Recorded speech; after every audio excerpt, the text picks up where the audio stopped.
Ayan po mga kabida.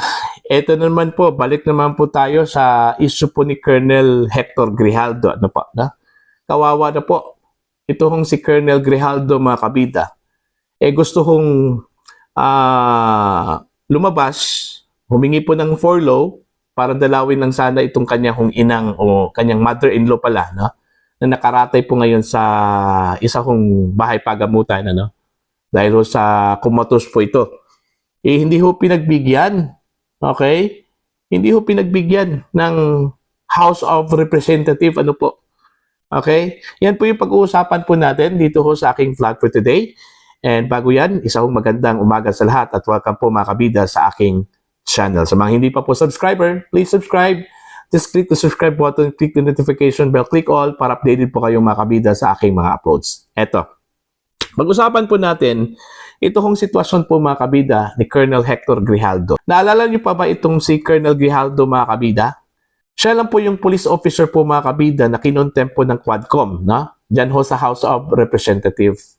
Dahil ho, isiniwalat niya sa Senado yung sinasabi po niyang pinilit daw siya, no? Ng dalawang miyembro po ng Quadcom, okay, para ho i-corroborate yung statement po mga kabida ni Colonel Garma, no? Patungkol ho doon sa reward system, ano po? Nung panahon po ni dating Pangulong Rodrigo Roa Duterte, ano po? Hindi ito pumayag. Kaya yun, nagsumbong sa Senado. Isiniwalat niya yung nangyari po sa kanya dyan ho sa House of Representatives. At dahil ho, nagalit po itong mga miyembro po ng Quadcom, ito po, kinontempt mga kabida ito hong si Colonel Grijaldo, ano? Alright? So, yun. Hanggang ngayon, nakadetain pa rin. 3 months na po mga kabida, mantakin nyo. 3 months na po. Nakadetain po itong si Colonel Grijaldo sa detention cell po ng House of Representatives. Ni celebration po ng Pasko, hindi ho siya pinayagan na makasama yung kanyang pamilya. Bagong taon, wala. Okay, Valentine's Day, wala, no? Birthday, wala. Oh.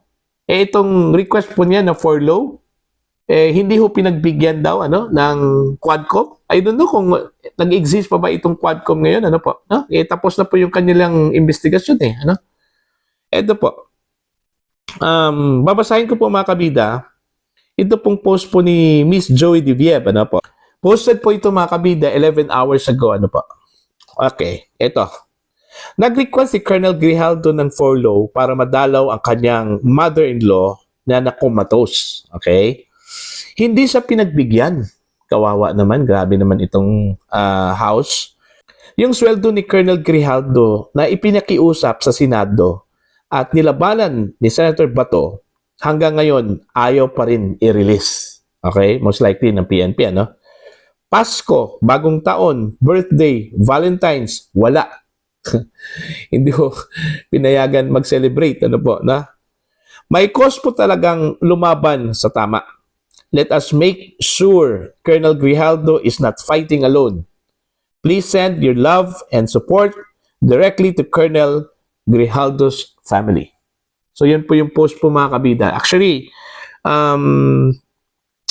meron ding picture. Ito hong post po mga kabida ni Joey Divieb, ano po, na? Tapos, yung kanya hong request doon ho sa House of Representatives. Kaso lang po mga kabida, hindi ho pinagbigyan, ano po. Gabi naman, hindi naman po makatarungan ito hong ginawa po sa kanya, no? Simpleng request lang po na dalawin yung kanya hong mother-in-law na kumatos po mga kabida, ayaw hong pakinggan, hindi pinagbigyan, ano po, na? Hindi pa po sapat yung 3 months na detention ho sa kanya, dyan ho sa House of Representatives, ano? Pagkakalam ko po, tapos na po itong Quadcom, diba? Naglabas na po sila ng recommendation doon ho sa kanilang investigasyon. So meaning, tapos na po, no? Hindi ko alam I'm not sure if completely tinapos na po ng Quadcom yung kanila hong investigasyon. Dapat pag tinapos na po, pinalabas na sana itong si Colonel Grijaldo, ano po. Mas daig pa po pala mga kabida ito hong judicial court, ano po. Dito ho sa pinagagawa po mga kabida ng Quadcom, ano. Ang pagkakalam ko pag ikaw po ay na-contempt sa isa hong congressional hearing, hindi ho ganito ka, haba yung detention mo. Mantakin nyo, 3 months mga kabida, no? Okay? Para kang nakulong ng violation sa isa hong ordinansa. Buti pa yung ordinansa kasi 1 month lang yung kulong eh. Di ba? Yung offense po na nasa batas po natin, yung pinakababa, 1 month. Di ba? Minsan days lang po eh. Ito, 3 buwan. Grabe. No? Mas matindi pa pala itong contempt ng Kongreso kaysa itong contempt mula sa judicial court. Di ba? So ito hindi naman po talaga makatarungan yung nangyari po kay Colonel Grijaldo po. Na? Imagine po mga kabida, 3 months na po wala namang abiso sa kanya kung ano na po yung sitwasyon po niya, kung hanggang kailan po siya doon ho sa kanya hong detention cell. Ano po, no? Yun yung isa hong nakikita ko po na pang-aabuso po mga kabida ng mga mababatas po natin. Ano? Actually, inulan po sila ng batikos no? Ng mga tao Kasi first time po ganito hong ginawa po nila. Although may nangyari na nung panahon po ng yung Magic 6 ata, no? Ilocos 6 man ata yun, na na-detain hanggang Christmas. Parang ganito rin kahaba yung kanilang detention, po. Pero ang tanong ko lang kasi, kung pinarusahan nila yung kanila hong resource person dahil hindi ho nagsasabi po ng totoo. Okay?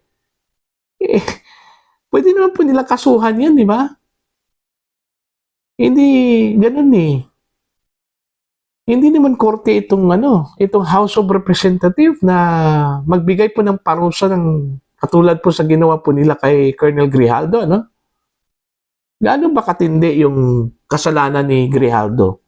Yung pagsasabi po ba ng totoo doon ho sa Senate, sa kanya hong sinapit, dyan ho sa House of Representative, may tuturing na po itong criminal offense.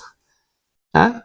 Actually, wala hong kasong criminal yan si Colonel Grijaldo po mga kabida, Okay? Walang kasong criminal yan. Yung kanya hong pagkakakulong po ay dahil kinontempt nga hindi ho nagustuhan ng mga kongresista yung kanya hong mga sagot. Kaya yun kinontempt. Di ba? Pero as to, meron ba siyang kaso? Wala. Wala ho siyang kaso. Hindi ho niya nilabag yung mga batas po natin. Existing laws. Sa tingin lang ng mga kongresista na nilabag po niya, yung kanya hong mga sagot. Diyan ho sa isang hearing po ng Quadcom.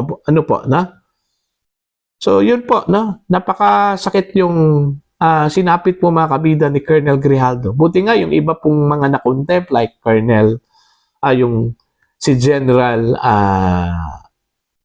Wilkins Villanueva. Nakalabas na po siya ng kulungan. Yan sa detention cell po niya sa house. Marami pa po yung nakakulong pero hindi ganito po kahaba yung kanila kong kulong. Hindi ko katulad kay Colonel Grijaldo na hindi ko nga alam kung tuloy-tuloy na po iyan. Grabe naman. Honestly, I feel yung nararamdaman po ngayon ni Colonel Grijaldo. Tao lang yan Diba? Tao lang yan. Normal lang talaga na ma-frustrate, ma-disappoint, magalit, How much more yung kanyang pamilya, Na alam ng kanyang pamilya na wala ho siyang kasalanan, Wala ho siyang nilabag na batas. Ganyan yung sinapit po niya, Alright? So, hindi ho pinagbigyan ito si Colonel Grijaldo sa kanya request na for law, By the way, yung for law pala, ito yung suspension or discharge temporary leave, ano po, no? From his detention dahil gusto sana niyang dalawin yung kanyang mother-in-law na nakaratay po ngayon dyan sa isang bahay pagamutan dahil comatose po mga kabida, no? Hindi pinagbigyan daw ng Quadcom or ng House of Representatives. So yun lang po mga kabida. Para po sa inyong comment and opinion, you can comment down. Sa mga hindi pa po subscriber sa akin channel, please subscribe. Just click the subscribe button, click the notification bell, click all para updated po kayo mga kabida sa aking mga uploads. Maraming salamat po sa inyong lahat. God bless po.